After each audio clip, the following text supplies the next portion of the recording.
உமக்கு மேல் ஒருவரும் இல்லையே, எல்லோருக்கும் மேலாக உயர்ந்தவர்.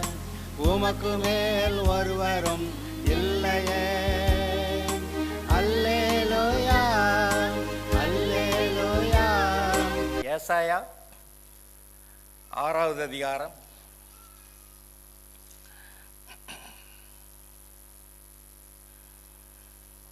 முதல் 8 வசனங்கள். உசியா ராஜா மரணமடைந்த வருஷத்தில் ஆண்டவர் உயரமும் உன்னதமான சிங்காசனத்தின் மேல் வீற்றிருக்க கண்டேன். அவருடைய வஸ்திர தொங்கலால் தேவாலயம் நிறைந்திருந்தது. சேராபீன்கள் அவருக்கு மேலாக நின்றார்கள். அவர்களில் ஒவ்வொருவனுக்கும் அவ்வாறு சட்டைகள் இருந்தன. அவனவன் 2 சட்டைகளால் தன் முகத்தை மூடி, 2 சட்டைகளால் தன் கால்களை மூடி, 2 சட்டைகளால் பறந்து ஒருவரை ஒருவர் நோக்கி, சேனைகளின் கர்த்தர் பரிசுத்தர், பரிசுத்தர், பரிசுத்தர், பூமி அனைத்தும் அவருடைய மகிமையால் நிறைந்திருக்கிறது என்று கூப்பிட்டு சொன்னார்கள். கூப்பிடுறவர்களின் சத்தத்தால் வாசல்களின் நிலைகள் அசைந்து ஆலயம் புகையினால் நிறைந்தது. அப்பொழுது நான், ஐயோ அதமானேன், நான் அசுத்த உதடுகளுள்ள மனுஷன், அசுத்த உதடுகளுள்ள ஜனங்களின் நடுவில் வாசமாயிருக்கிறவன். சேனைகளின் கர்த்தராகிய ராஜாவை என் கண்கள் கண்டதே என்றேன். அப்பொழுது சேராபீன்களில் ஒருவன் பலிபீடத்திலிருந்து தன் கையை பிடித்த குறட்டால் ஒரு நெருப்பு தழலை எடுத்து என்னிடத்தில் பறந்து வந்து அதனால் என் வாயை தொட்டு, இதோ இது உன் உதடுகளை தொட்டதினால் உன் அக்கிரமம் நீங்கி உன் பாவம் நிவிர்த்தியானது என்றான். பின்பு யாரை நான் அனுப்புவேன், யார் நமது காரியமாய் போவான் என்று உரைக்கிற ஆண்டவருடைய சத்தத்தை கேட்டேன். அதற்கு நான், இதோ அடியேன் இருக்கிறேன், என்னை அனுப்பும் என்றேன். இங்கே ஒரு முக்கியமான விஷயத்தை கவனிக்கிறோம். கர்த்தர் ஏசாயா தீர்க்கதரிசியை தன்னுடைய ஊழியத்துக்கென்று அழைக்கும் போது ஒரு தரிசனத்தை கொடுக்குறாரு. ஆண்டவர் அங்கே மேலே உட்கார்ந்துருக்கிறாரு. அவருடைய வஸ்திரத்தங்களால் கீழே தேவாலயம் நிறைந்திருக்கிறது, புகையினால் நிறைந்திருக்கிறது. அப்பொழுது அந்த சேராபீன்கள்லாம், சேனைகளின் தேவனாய கர்த்தர் பரிசுத்தர், பரிசுத்தர், பரிசுத்தர், இரவும் பகலும் ஓய்வின்றி சொல்லி கொண்டு இருக்கிறார்கள்லாம் பார்க்குறோமே. அவர் பரிசுத்தர். அவரை பார்க்காம இருக்க வரைக்கும் இவன் நார்மலாக இருக்கான், சாதாரணமாக வேலையை பார்த்துக்கிட்டு இருக்கிறான். ஆனால் அவர் கண்டு பரிசுத்தர், பரிசுத்தர், பரிசுத்தர்னு கேட்ட உடனே, ஐயோ அதமானேன், கர்த்தரை கண்டனே, நான் அசுத்த உதடுள்ள மனுஷன். அவரை பார்க்குறப்ப நம்ம பேச்சுகள் எதுவுமே சரியா இல்லையே அப்படின்னு சொல்லி அவன் அலறான். அப்பொழுது சேராபீன்களில் ஒருத்தன் அங்கே அக்கினி தழல் ஒன்றை எடுத்து குரட்டில் எடுத்து கொண்டு வந்து இவன் வாயில் தொட்டு பறந்து வந்து, அதனால் என் வாயை தொட்டு, இதோ இது உன் உதடுகளை தொட்டதினால் உன் அக்கிரமம் நீங்கி உன் பாவம் நிவர்த்தியானது என்றான். அப்போ இன்றைக்கு நாமும் கூட கர்த்தருடைய ஊழியத்தை செய்ய வேண்டுமானால் நம்முடைய வாய் கண்டபடி பேச முடியாது, பேசக்கூடாது. நாவை அடக்க முடியுமா? நாவை அடக்க முடியாது. ஆனால் இருதயத்தை சரி பண்ணிட முடியும். இருதயத்தை நிறைவினால் வாய் பேசும். அதனால் இருதயத்தை சரி பண்ணிட்டா நாவு நல்லா தான் பேசும், தப்பாக பேசாது. அதனால் இருதயத்தை சரி பண்ணி கொள்ள வாய்ப்பு இருக்கிறது. இப்போ உன் பாவத்தை போக்கிட்டேன் அப்படின்னு சொல்லிட்டு அதுக்கப்புறமா யாரை அனுப்புவேன்னு கேட்டால், இதோ நான் இருக்கிறேங்கிறான். அது வரைக்கும் ஐயோ செத்தேன்றான். அவனுடைய வாயை தொட்டு அதை சுத்தமாக்கினதுனால இப்போ நான் வர்றேன், நீ சொல்கிற வேலைக்கு வர்றேன் அப்படின்னு சொல்கிறான். இங்கே இருக்கிற நாம் நம்முடைய வாழ்க்கையை கர்த்தருக்கு அர்ப்பணிப்போமாக. இதை செய்கிறேன் அதை செய்கிறேன்லாம் ஒன்று நேர்ந்துக்கிறாதீங்க. ஆனால் கர்த்தருக்கு அர்ப்பணிக்கப்பட்ட ஒரு வாழ்க்கையை வாழலாம். முதலாவது, இந்த வாரத்தில் ஒரு நாள் கர்த்தருக்கு நான் கொடுப்பேன். மற்ற சொந்த வேலைக்கு போக மாட்டேன். சொந்த வேலையை பார்க்க வேண்டான்னு சொல்கிறார். அந்த காலத்தில் அவங்க என்ன பண்ணாங்க, ஒருத்தன் பாயை சுருட்டி எடுத்துகிட்டு போனான்னா அத்தனை வருஷம் வியாதிக்காரனாக கடந்து நடக்க மாட்டாமல் இருந்து அவன் சுகமாக்கப்பட்டான். இயேசு வந்து சுகமாக்குனார். அவர் படுக்கை எடுத்துகிட்டு போடான்னா பாய சுருட்டிட்டு போகிறான். அங்கேருந்த அந்த யூதர்கள்லாம், ஏய் இது ஓய்வு நாள், நீ என்ன இப்படி பாயெல்லாம் எடுத்து சுருட்டிட்டு போகிற? அது ஒரு பெரிய வேலையாம். அது கர்த்தருக்கு தேவனுக்கு முன்பாக பாவம், அதை செய்யக்கூடாது அப்படின்றாங்க. ஆனால் இயேசுனார் கேட்டார், ஏன்டா ஆடு குழிக்குள்ளே விழுந்துட்டா ஓய்வு நாள்னு சொல்லி தூக்கி விட மாட்டியா? அப்புறம் கர்த்தருடைய ஊழியக்காரர்கள் ஆசாரியர்கள்லாம் அந்த ஓய்வு நாளில் வேலை செஞ்சாலும் அவங்க பரிசுத்தமாக தானே இருக்கிறாங்க அப்படியெல்லாம் சொல்லிட்டு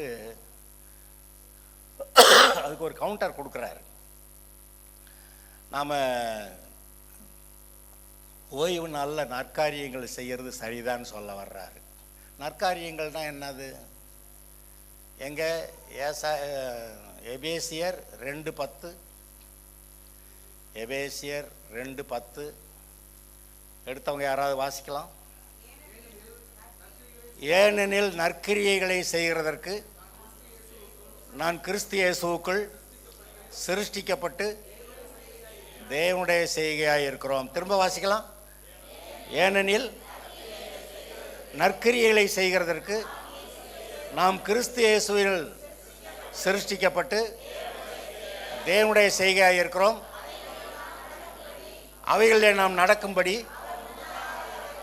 அவைகளை முன்னதாகவே நமக்கு ஆயத்தம் பண்ணி இருக்கிறார். உங்களோட வாழ்க்கையில் என்னென்ன நற்கிரியைகளை நீங்கள் வாழ்நாளெல்லாம் செய்யணும்னு ஏற்கனவே ஒரு ஆயத்தம் பண்ணிட்டதுனால தான் அந்த ஆயத்தம் பண்ண காரியங்களை உங்கள் மனசில் ஒரு தரிசனமாக கொடுத்து உன் வாழ்க்கைக்கான தரிசனம் இதை, நீ இதில் முன்னேறி வா அப்படின்னு சொல்லி கர்த்தர் சொல்கிறாரு. நமக்கு எதுவுமே தெரியாமல் இல்லை. கர்த்தாவேன்னு உடனே டக்குன்னு வரலைனாலும் 2 நாளைக்கு கர்த்தர்கிட்ட காத்திருந்தா அவர் என்ன சொல்கிறாரோ செய்கிறேன்னா கட்டாயம் சொல்லிடுவார். நம்முடைய இருதயம் பக்குவமாக கடவுது. இந்த ஒரு நாளை ஞாயிற்றுக்கிழமையை வேறு சொந்த ஏன்னா விறகு பொறுக்க போனவன் வீட்டில் சமைக்கிறதுக்கு தானேயா போனான் விறகு பொறுக்க. ஆனால் அந்த நாளில் கர்த்தர் சொன்னார், அந்த ஓய்வு நாளுக்கும் சேர்த்து முந்தின நாள் 2 மடங்காக பொறுக்கிக்கலாம் மண்ணா. அந்த ஓய்வு நாளில் வேலை செய்யக்கூடாது. 6ஆவது நாள் 2 மடங்கு பொறுக்கிக்கலாம் மண்ணா. மற்ற நாட்களில் அதிகமாக பொறுக்குனா ஊசி போகுது. 6ஆவது நாள் 2 மடங்கு பொறுக்குனாலும் ஊசி போக மாட்டேங்குது.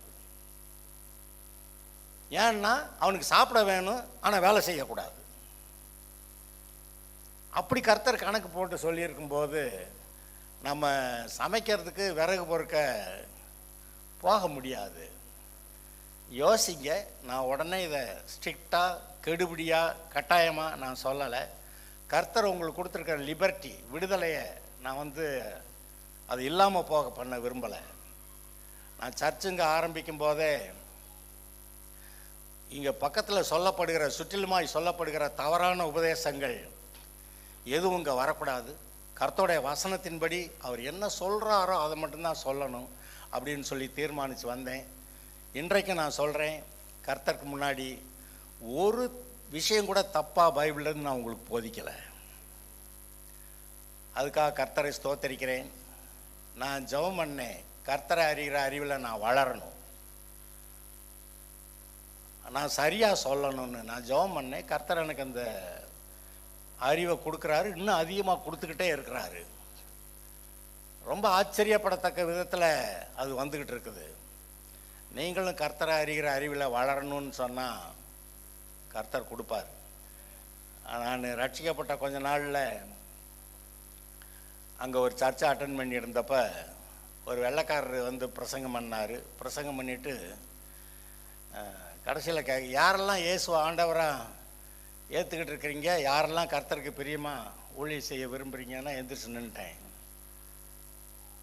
மீதி எல்லோரும் சும்மா தான் உட்காந்துருந்தாங்க. ஆனால் இயேசு ஆண்டவராக ஏற்றுக்கிட்டு வர்றதை பற்றி தானே கேட்குறாரு. 2-3 தடவை சொல்லி பார்த்தாரு. அப்புறம் இயேசு ஆண்டவராக ஏற்றுக்கொண்ட இன்னும் அதிகமாக அறிய விரும்புகிறவர்கள் முன்னாடி வாங்கன்னாரு. போயிட்டேன்.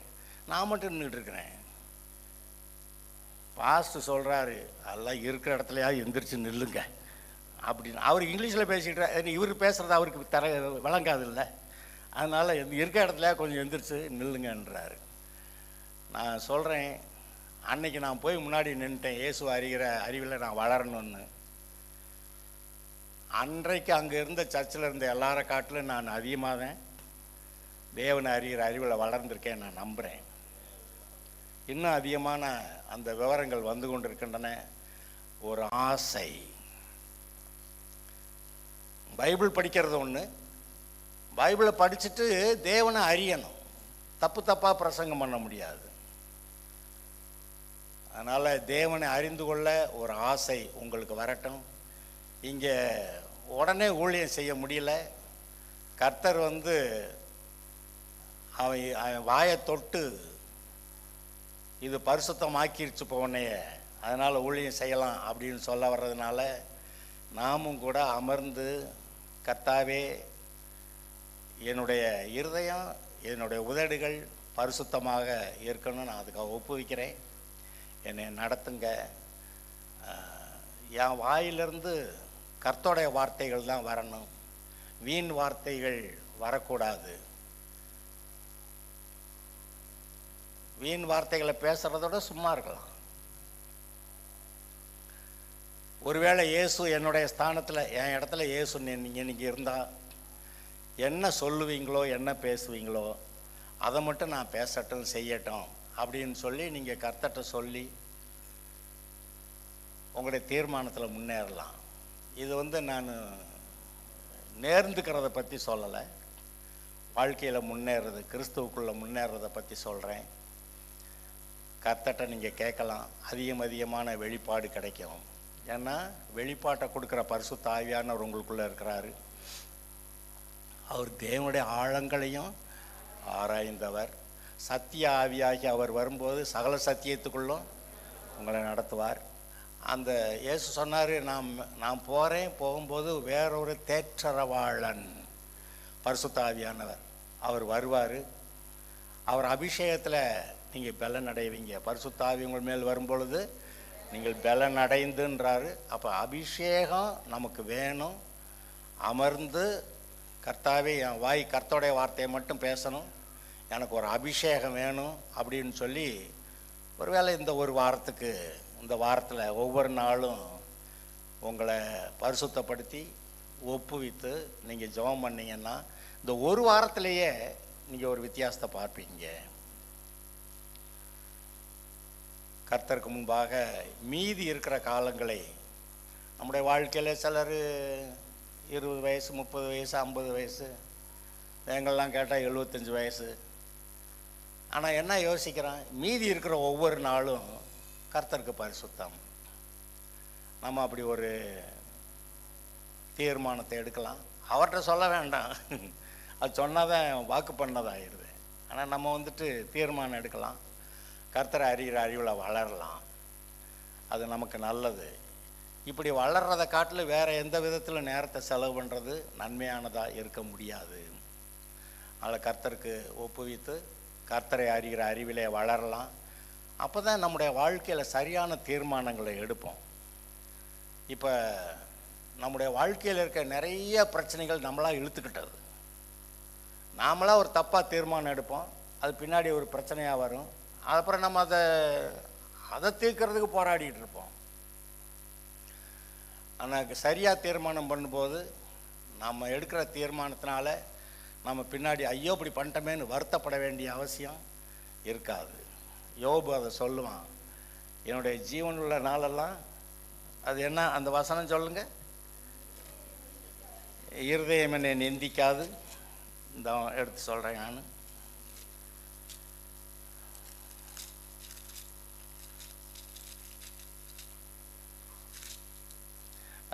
27வது அதிகாரம், யோபு 27, 5, 6. நீங்கள் பேசுகிறது நீதி என்று நான் ஒத்துக்கொள்வது எனக்கு தூரமாயிருப்பதாக. என் ஆவி பிரியும் மட்டும் என் உத்தமத்தை என்னை விட்டு விலக்கேன். சொல்லுங்க பார்க்கலாம்.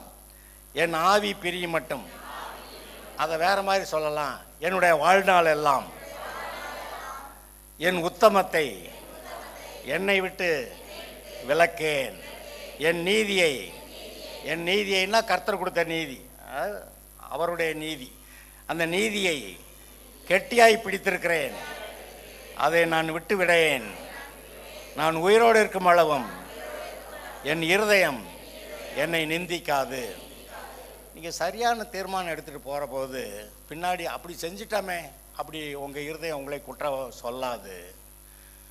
சரியான தீர்மானம் எடுத்து முன்னேறலாம். அப்போ இந்த யோபு போல சொல்லலாம், நான் உயிரோடு இருக்கும் அளவும் என் இருதயம் என்னை நிந்திக்காது. இந்த சுத்த இருதயன்றோம், இருதயத்தை எல்லா காவலோடும் காத்துக்கொள்கிறோம். ஏன்னா அதுக்குள்ளே இருந்தால் ஜீவ ஊற்ற ஆசீர்வாதமே அங்கே நம்முடைய இருதயத்துக்குள்ளே இருந்தால் வரணும். இருதயத்தை கெடுத்து வச்சுட்டு அப்புறம் இங்கே உள்ளேருந்து ஜீவ ஊற்ற ஆசீர்வாதம் வரும்னா அது வராது. பாருங்க, இப்போ தான் சொன்னேன், இருதயம் நல்லா இல்லைன்னா பைபிள் வாசிக்க முடியல, ஜெபம் பண்ண முடியல, சர்ச்சுக்கு போகிறது கூட போகணுமா வேண்டாமான்னு அப்படியே வந்தாலும் பாட முடியல, சொல்கிற வசனம் கேட்க மாட்டேங்குது, அதை புரிய மாட்டேங்குது. இந்த மாதிரி நிலைமையில் இருக்கும்போது நம்ம கர்த்தருக்கு பிரியமாக இல்லை.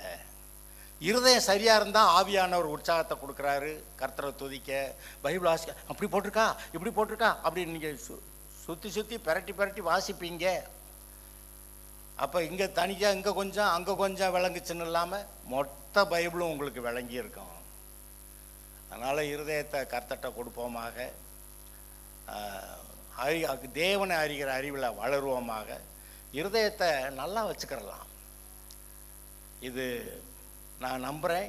இந்த ஏசாயா தீர்க்கதரிசிக்கு இந்த மாதிரி ஊழியத்துக்கு அழைச்சாரே, அதே போல் இன்றைக்கு ஒருவேளை இங்கே எத்தனையோ பேரை கூப்பிட்டுக்கிட்டு இருக்கிறாருன்னு நான் நம்புகிறேன். இருதயம், நான் என்னுடைய இருதயத்தை சபையாக வச்சுக்கிறேன், என்னுடைய வாயை கொஞ்சம் பரிசுத்தமாக்குங்க அப்படின்னு சொன்னால் அவர் பரிசுத்தமாக்கவும் செய்வார், உங்களை எடுத்து பயன்படுத்தவும் செய்வார். எங்கள் எபிரேயர் 9:14 அதை வாசிட்டு முடிக்கலாம். எபிரேயர் 9:14. இது ஒரு ரொம்ப முக்கியமான வசனம். கர்த்தருக்கு ஊழியம் செய்யணுமானா நம்முடைய மனசாட்சி சுத்திகரிக்கப்பட வேண்டும். கர்த்தருக்கு ஊழியம் செய்யணுமானா நம்முடைய மனசாட்சி சுத்திகரிக்கப்பட வேண்டும். நம்முடைய மனசாட்சி சுத்திகரிக்கலைன்னா ஊழியம் செய்ய முடியாது. ஆனால் அவர் என்ன பண்ணுறாராம், நீ எனக்கு ஊழியம் செய்யும்படி உன்னுடைய மனசாட்சியை நான் சுத்திகரிக்கிறேன் அப்படின்னு சொல்கிறாராம். எங்க அந்த 9:14, நித்திய ஆவியினாலே தம்மை தாமே பழுதற்ற பலியாக தேவனுக்கு ஒப்பு கொடுத்த கிறிஸ்துவனுடைய ரத்தம் ஜீவனுள்ள தேவனுக்கு ஊழியம் செய்வதற்கு உங்கள் மனசாட்சியை, ஆமாம், செத்த கிரியைகளற சுத்திகரிப்பது எவ்வளவு. அவருக்கு ஊழியம் செய்யணுமானா உங்கள் மனசாட்சி சுத்திகரிக்கப்படணும். இந்த மனசாட்சி சுத்திகரிக்கப்படலைன்னா ஊழியம் செய்ய முடியாது. ஏன், நல்ல கிறிஸ்தவனாக கூட வாழ முடியாது, சர்ச்சுக்கு வந்தால் கூட பாட முடியல. ஒரு ஊழியக்காரர் சொன்னதை கேட்டேன். நான் மியூசிக்கெல்லாம் நல்லா படிச்சிருக்கேன், பைபிள்லாம் நல்லா படிச்சிருக்கேன், ஆனால் இன்னும் என்னை விட மியூசிக் படித்தவங்க நிறைய பேர் இருக்கிறாங்க, அவங்களாம் கர்த்தருக்கு பாட்டு எழுத முடியல. கேட்குறேன், எல்லாருமே பாட்டு பாடுறாங்களா? எல்லோரும் பாட முடியல இல்லை அப்படி கேட்குறாரு. எல்லோரும் பாட முடியல இல்லை, ஏன்னா இந்த ஆள் இருதயம் நல்லா இருக்குது, இவர் பாடுறாரு, பாட்டு எழுதுறாரு, ஜனங்களுக்கெல்லாம் ரொம்ப பிரயோஜனமாக இருக்குது.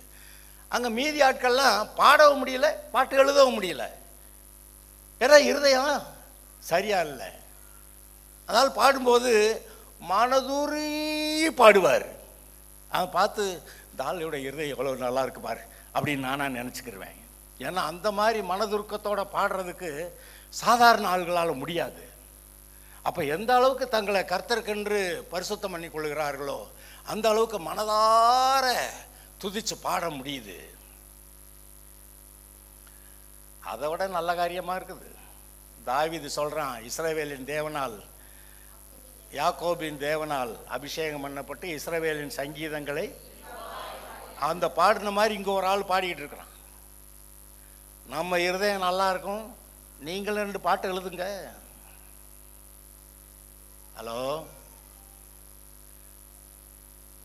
யாரோ ஒரு சிலர் மட்டும்தானா? அப்படி இல்லையே.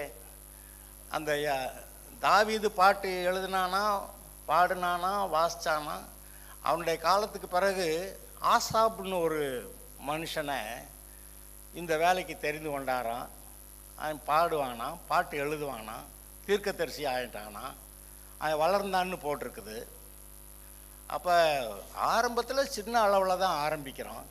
போக போக அந்த ஆசாபும் தாவீத மாதிரி பாடுகிற ஏதாவது ஒரு வசனத்தெல்லாம் எழுதி கொடுத்தா அவன் பாட்டாக்கி, மியூசிக் போட்டு பாட்டாக்கி பாடிடுவான். நமக்கு அது முடியும். பைபிளில் இருக்க வசனங்களை 2 வரி எடுத்து ஒரு கோரஸ் நீங்கள் பாடிடலாம். பாட்டுன்னா 4-5 ஸ்டாண்ட்ஸா, 2 வரி எடுத்து ஒரு கோரஸ் நீங்கள் பாடலாம். அது இருதயம் இருந்தால் பாடுவீங்க.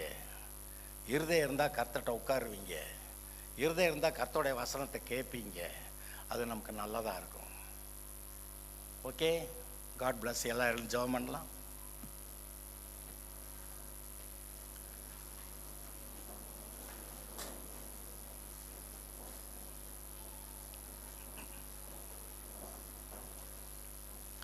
எங்கள் தேவனாகிய கர்த்தாவே, நாங்கள் உம்மை ஸ்தோத்திரிக்கிறோம். கர்த்தருடைய நாமத்தை கர்த்தரை அறிந்து கொள்ளுகிற அறிவிலே வளருகிறதற்கு நாங்கள் விரும்புகிறோம். அது மாத்திரமல்ல, மனசாட்சி சுத்திகரிக்கப்பட்டாதான் கர்த்தருக்கு ஊழியம் செய்ய முடியும்னு நாங்கள் பார்க்குறோம். கர்த்தாவே, எங்களுடைய இருதயம் சுத்தமாக இயேசுவின் ரத்தம் கழுவுகிறது. ஆனால் எங்கள் வாய் இன்னும் கொஞ்சம் சரி பண்ணப்பட வேண்டியிருக்கிறது. எங்களை தொடுவீராக, எங்களுடைய வாயை சுத்தம் பண்ணுவீராக. நாங்கள் கர்த்தருடைய வார்த்தையை மாத்திரம் பேசட்டும். அதிக வசனிப்பிலே பாவம் இல்லாமல் போகாதுன்னு எழுதியிருக்கிறதே, நாங்கள் அதனால் அதிகமாக பேசாமல் சரியாக தேவையானது மட்டும் அளவாக பேசி, கர்த்தர் ஒரு வேளை இங்கே இருந்தால் என்ன பேசுவீரோ செய்வீரோ அதுபோல் நாங்கள் பேச செய்ய விரும்புகிறோம். அதற்காக எங்களை ஒப்புவிக்கிறோம். எங்களை ஆட்கொண்டு நடத்தும். எங்களுடைய மனசாட்சி சுத்திகரிக்கப்படுவதாக. நாங்கள் கர்த்தருக்கு ஊழியம் செய்யட்டும். இந்த விதத்தில் நாங்கள் வளரட்டும். கர்த்தாவே, எங்களை ஆசீர்வதியும். உமக்கே துதி கன மகிமை இயேசுவின் நாமத்தில் வேண்டுகிறோம் பிதாவே. என் ஆத்துமாவே கர்த்தரை ஸ்தோத்திரி, முழு உள்ளமே பரிசுநாமத்தை ஸ்தோத்திரி.